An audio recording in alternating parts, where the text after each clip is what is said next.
Hey everybody, welcome back. So last time we were working on our platypus from based on the book Platypus Lost. And so you should have your duckbill for your platypus, your eyes, and your 4 feet, and then some plaid paper. So if you don't have that, check for part number 1 and get yourself caught up before doing this. Now this next part is probably going to be the trickiest part of the whole project because what we want to do is draw the body of the platypus so that we can cut it out of our plaid paper. So we're going to make this big circle, this smaller circle, ovals here, and then kind of a bigger, almost round circle for the tail over to the side. So that's kind of what we're going to work on. We'll see how we do this. At school, a lot of times I'll just give the kids something to trace, but I think you guys can handle it, okay? So let's see what happens here. So first we're going to make like a big circle right in the middle. And notice I'm not trying to draw the perfect circle right away. I'm just lightly going here, and if I want to change things a little bit, I'll just redraw it several times until I know that I've got the shape that I want, okay? And then I'm going to draw a smaller circle up on top here. Now this is not going to be a snowman, so we don't want that. Then I'm going to draw an oval here, and that's going to be one of the arms of the platypus. And then I'm going to draw another oval shape here, and that's going to be another part. And then I'm going to draw another oval shape here, and then I'm going to draw another oval shape here, okay? So I'm trying to get all of these kind of lined out. And then I'm going to draw another oval shape here that I want to be a little wider because that's going to be the tail, okay? It's not going to be perfect, but it'll get us the right idea. And then we're going to go around this part, and we're going to trace around all of these parts so that we get this darker outline. That's what we're going to use for the last part, okay? And you don't really want it to look like a circle, okay?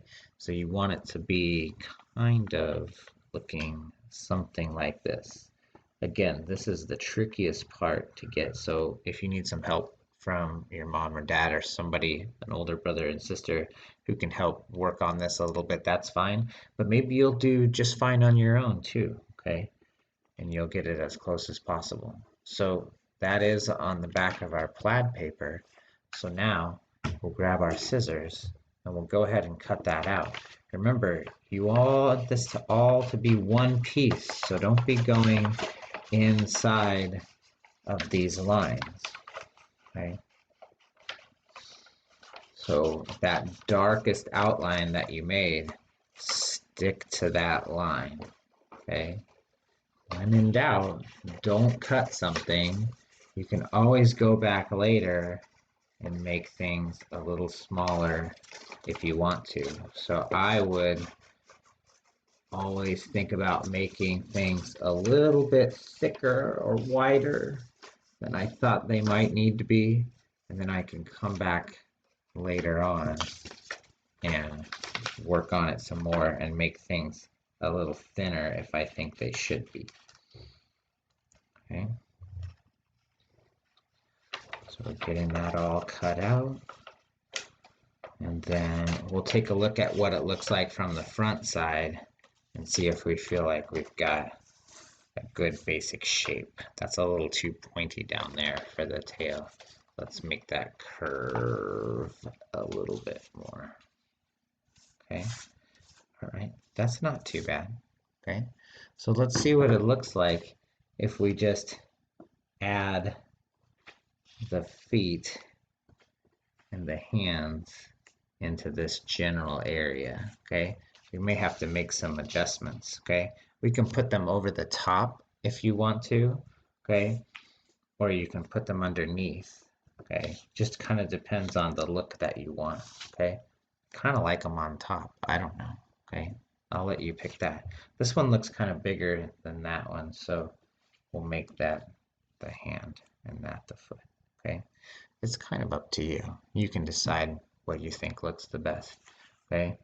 And then we'll put the face of the platypus on there. Okay, hey, he doesn't look too bad. Kind of cool. All right, so let's glue these things on, and then we'll get on to finishing things up. All right, so we can start getting things glued down. I think the feet look pretty good, so I'm going to stick with that. Okay, I'll put a little bit of glue here on the foot, and I'll glue that into place. And then, you know, I think this looks a little strange right here. It's almost too wide, so if I wanted to, I could look there on the back side and decide maybe I'll slim this thing down just a little bit. Maybe I'll cut in here a little bit more and out here a little bit more. So you can always make that decision later. So that's the whole idea. I made it a little wider maybe, and then I could always decide later to cut a little bit more paper away, and we could slim that part down a little bit more. Okay, I don't know, I like that a little bit better. Okay, so that works. We'll put a little glue here and glue that hand down. Put a little bit of glue here and glue that down. Okay, if you think that that looks a little too big, you could also make that a little bit smaller too if you wanted to. Okay, so there's nothing that says we can't adjust the size of things after we're done. Okay, so maybe you think that looks a little bit better, and then you can still keep that little line there for the edge. Okay, maybe that looks a little bit better to you. I don't know, I think it looks a little better to me. Okay, put that there, put the eyes on. Okay, cool.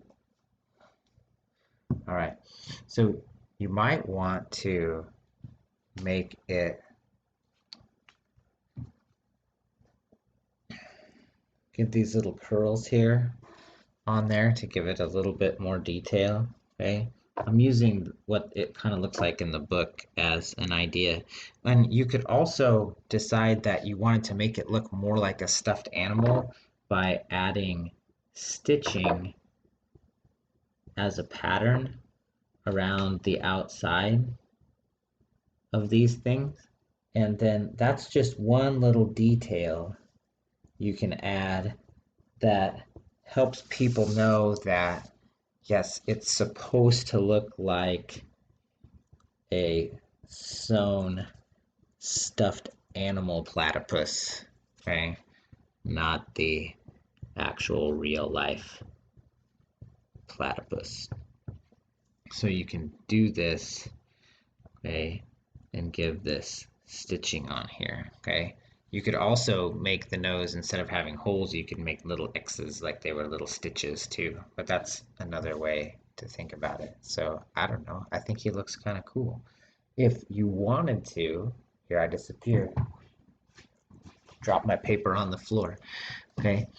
If you wanted to, you could make it look like it had a tag at a store, like somebody was selling it, okay? So you could cut that, and then you could make it have like a tag, and you could put your price tag on the platypus there for whatever you wanted it to cost.